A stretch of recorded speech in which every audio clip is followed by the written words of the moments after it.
अस्सलाम everyone, welcome to my YouTube channel chemistry by Mishal. पिछले lecture के अंदर हमने सेल वॉल के बारे में डिस्कस किया था कि सेल वॉल क्या होती है, वो किस तरह किन किन सेल्स को जो है वो प्रोवाइड करती है, स्ट्रेंथ प्रोवाइड करती है, और वो क्यों स्ट्रेंथ प्रोवाइड करती है, क्रिस क्रॉस अरेंजमेंट की वजह से, ड्यू टू सेलुलर क्रॉस लिंकिंग्स। इस लेक्चर के अंदर हम देखेंगे कि सेल मेम्ब्रेन क्या होती है, उसका स्ट्रक्चर कैसा होता है। हम फ्लूइड मोज़ेइक मॉडल के बारे में देखेंगे और देन हम डिस्कस करेंगे कि सेल मेम्ब्रेन का एक्चुअली फंक्शन क्या होता है। और सेल मेम्ब्रेन के बाद हम अदर जो है वो कंपोनेंट्स के बारे में भी डिस्कस करेंगे, जिसके अंदर हमारा साइटोप्लाज्म आ जाएगा। ठीक है, उसके बाद हम न्यूक्लियस के बारे में भी डिस्कस करेंगे। So let's get started. First of all, what is cell membrane. जैसे कि मैंने आपको पिछले लेक्चर के अंदर बताया था कि सबसे आउटर जो लेयर होती है प्लांट्स के अंदर, वो होती है हमारे पास सेल वॉल की। अब सेल वॉल के अंदर वाली साइड पे हमारे पास एक और मेम्ब्रेन होती है जो कि इस सेल के कंटेंट को जब वो इनकैप्सुलेट करके रखती है, वो होती है हमारे पास सेल मेम्ब्रेन। इसी तरह एनिमल सेल्स के अंदर क्योंकि सेल वॉल नहीं पाई जाती, तो ये सेल मेम्ब्रेन जो है वो मेनली होती है उसके अंदर। सेल मेम्ब्रेन जो है वो सारे ही सेल्स के अंदर पाई जाती है, और ये थिन होती है, इलास्टिक नेचर की होती है, और हमें इसको प्लाज्मा मेम्ब्रेन भी कहते हैं। ये क्या करती है, सिलेक्टिवली जो है वो परमिएबल होती है। इट मीन्स कि ये सर्टन मॉलिक्यूल्स को पास करने देती है अपने आप से, और सर्टन को नहीं करती। अब कुछ मॉलिक्यूल जैसे इसका दिल चाहे तो वो अपने आयन चैनल जो इसके पास होंगे उसमें से कुछ को पास होने देगी, कुछ को नहीं पास होने देगी। यानी हमारे पास ये सिलेक्टिविटी जो परमिएबल यानी जो पास करने दे, यानी अपनी मर्जी से सिलेक्शन करती है। इस तरह आप इसको याद कर सकते हैं। अब सेल वॉल के अंदर क्या था, उसके अंदर सेल्स के अंदर कनेक्शंस करवाने के लिए प्लाज्मोडेस्माटा मौजूद थे। ठीक है, लेकिन सेल मेम्ब्रेन के अंदर क्या है, क्योंकि ये इलास्टिक नेचर के, तो इसमें से जो कोई भी मॉलिक्यूल्स है वो इजिली पास कर सकते हैं, लेकिन वो भी डिपेंड करता है कि सेल मेम्ब्रेन जिसको पास करवाना चाहे उसमें से पास कर सकते हैं।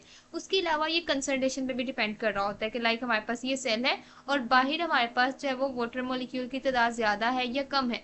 अगर बाहर वाटर कंटेंट ज्यादा होगा तो वो ऑब्वियसली अंदर सेल के अंदर जाएगा थ्रू सेल मेम्ब्रेन। ठीक है, तो सेल मेम्ब्रेन हमारे पास इलास्टिक नेचर की होती है।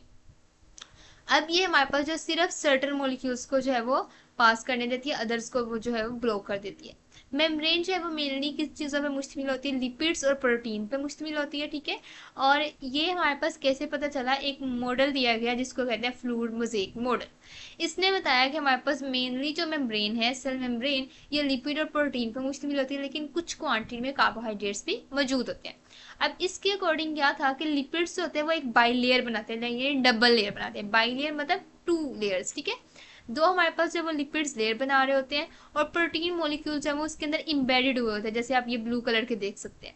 उसके अलावा हमारे पास क्या है कि जो लिपिड्स और प्रोटीन्स हैं वो लेटरली जो है वो मूव कर सकते हैं, और हमारे पास जो अरेंजमेंट है वो कॉन्स्टेंटली चेंज हो जाती है, क्योंकि ये एक मोज़ेइक अपीयरेंस इसने देनी होती है। ठीक है, लाइक हमारे पास ये प्रोटीन यहाँ मूव करके आ गई, यहाँ आ गई, तो ये हमारे पास जब वो इजीली जो हम मूव कर सकते हैं लेटरली। अब कार्बोहाइड्रेट्स जो होते हैं वो भी प्रोटीन्स के साथ मिले होते हैं, जैसे यहाँ पे जो प्रोटीन के साथ अटैच हमारे पास कार्बोहाइड्रेट है, उसकी वजह से इसको कहा जाएगा ग्लाइकोप्रोटीन। इसी तरह लिपिड्स के साथ जो अटैच होगा वो कहलाएगा ग्लाइकोलिपिड्स। इसी तरह हमारे पास कोलेस्ट्रॉल भी मौजूद होता है। ठीक है, जो कि इनसाइड ऑफ सेल की जो लेयर है उसके अंदर वाली साइड पे भी होता है और दूसरी साइड पे भी होता है, लेकिन हमारे पास ये जो सरफेस है इसके इंटरनल साइड पे होता है। ठीक है, और लिपिड बाई लेयर के अंदर वाली साइड पे होता है। अब इसकी फंक्शंस क्या है, it regulates the exchange of material between the cell and its surrounding. यानी हमारे पास ये टू सेल्स हैं। ठीक है, ये एक और सेल हम बना देते हैं। ठीक है, अब ये इसी तरह हमारे पास एक लेयर पूरी बनी हुई है।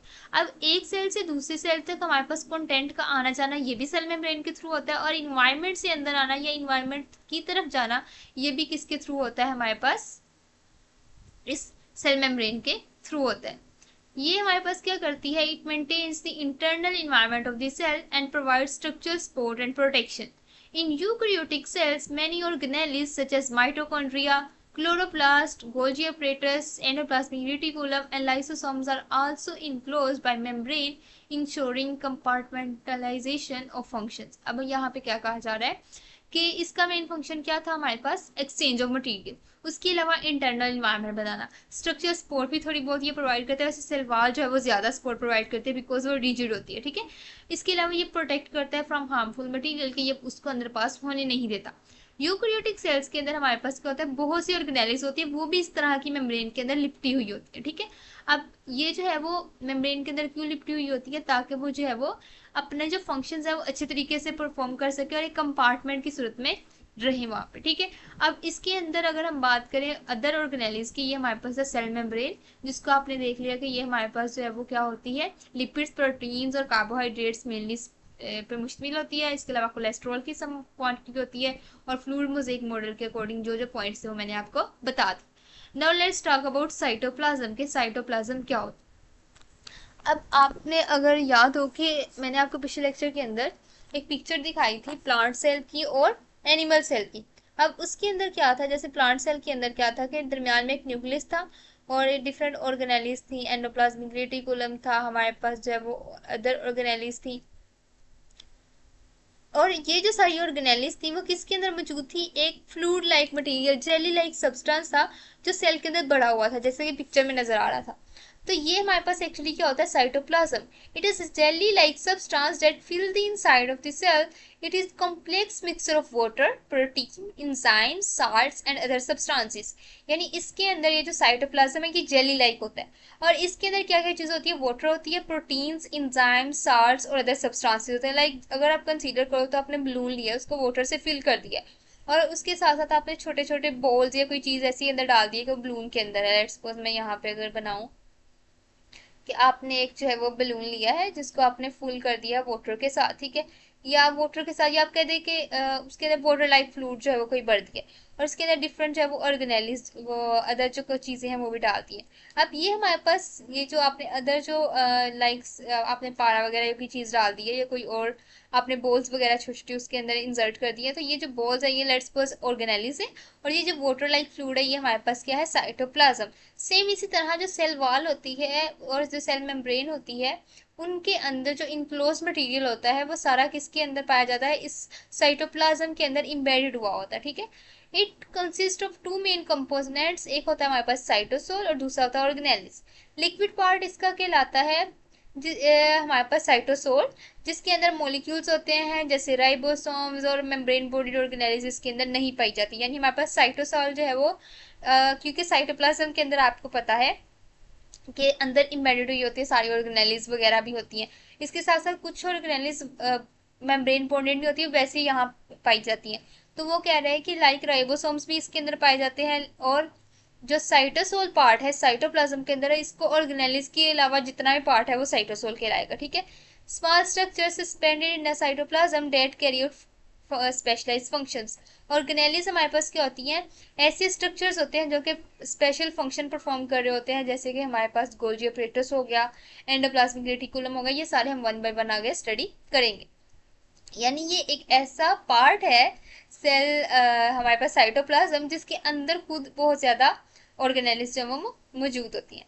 फंक्शन इसका क्या है कि ये मीडियम के तौर पे एक्ट करता है। मीडियम मतलब जैसे वाटर एक मीडियम है फॉर सर्वाइवल ऑफ फिशेस, इसी तरह हमारे पास ऑर्गेनेलिस के लिए जहाँ वो सस्पेंड किए होते हैं, जहाँ वो मूव कर सकते हैं, वो है हमारे पास साइटोप्लाज्म।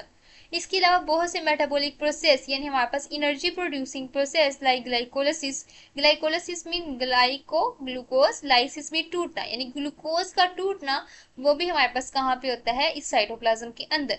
ये ट्रांसपोर्ट ऑफ मटेरियल के लिए भी हेल्प करता है जो कि cell within the cells होती है, यानी हमारे पास जब वो एक ऑर्गेनेली से दूसरे ऑर्गेनेली तक जो मटेरियल का ट्रांसपोर्ट है वो भी इसके थ्रू हो रहा होता है। इसके अलावा फूड जो होती है, न्यूट्रिएंट्स होते हैं, वेस्ट वगैरह होता है, सेल का सारा इसी के अंदर स्टोर हो रहा होता है। तो ये हमारे पास था cytoplasm. Next is nucleus. Nucleus is like आप कह सकते हैं कि जो जैसे हमारी पूरी बॉडी के अंदर हमारे दिमाग का काम होता है ना, सारे कामों को कंट्रोल करना, इसी तरह हमारे पास nucleus is the main organelle in a cell that control all the functions, ठीक है। अब ये हमारे पास इसके अंदर क्यों ये इतनी उसके अंदर खासियत होती है, because it has a genetic material. तो न्यूक्लियस जो है वो हमारे पास मोस्ट प्रोमिनेंट ऑर्गेनेली भी होती है यूकैरियोटिक सेल्स के अंदर, जैसे कि एनिमल्स के अंदर और प्लांट सेल्स के अंदर। एनिमल्स के अंदर ये सेंटर में मौजूद होती है, ठीक है, मिड में होती है। जैसे हमारे पास ये एनिमल का सेल है और इसके मिड में आपका क्या होता है, आपका न्यूक्लियस होता है।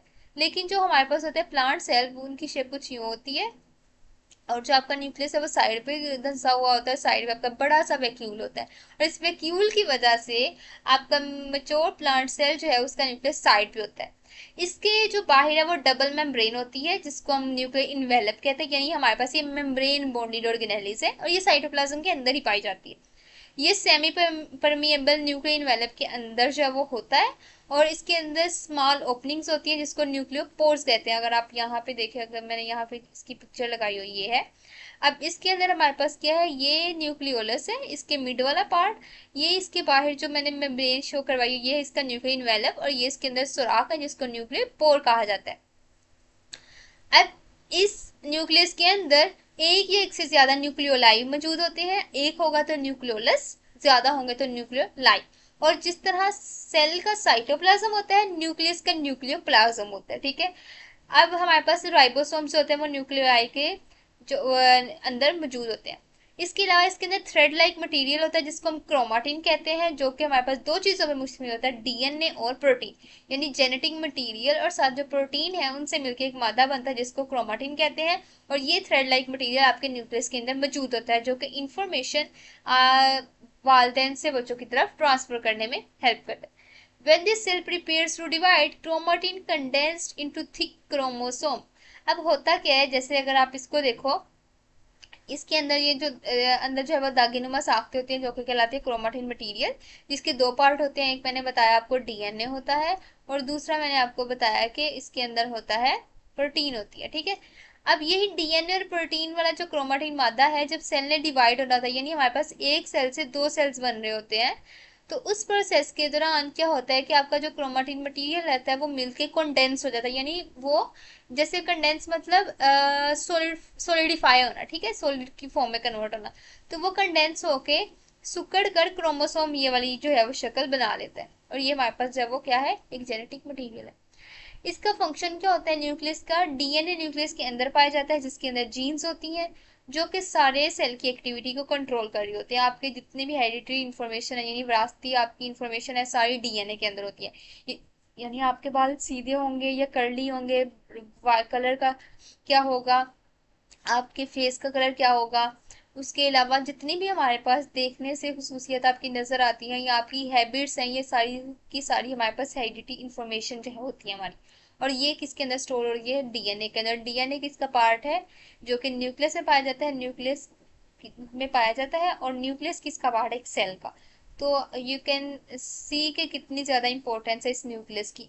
इसके अलावा एक जनरेशन से नेक्स्ट जनरेशन तक खसूसियात आती हैं, ट्रेड्स का मुंतकिल होना, वो भी इसके थ्रू हो रहा होता है। न्यूक्लियस होता है वो कंट्रोल सेंटर के तौर पे एक्ट करता है, जस्ट लाइक हमारा ब्रेन, जो कि हमारे पास एक सेंटर है, कंट्रोल सेंटर है हमारी बॉडी का। इसी तरह न्यूक्लियस कंट्रोल सेंटर के तौर पे एक्ट करता है, ये प्रोटीन की सिंथेसिस करवाता है, सेल को हुक्म देता है कि वो फंक्शंस परफॉर्म करे।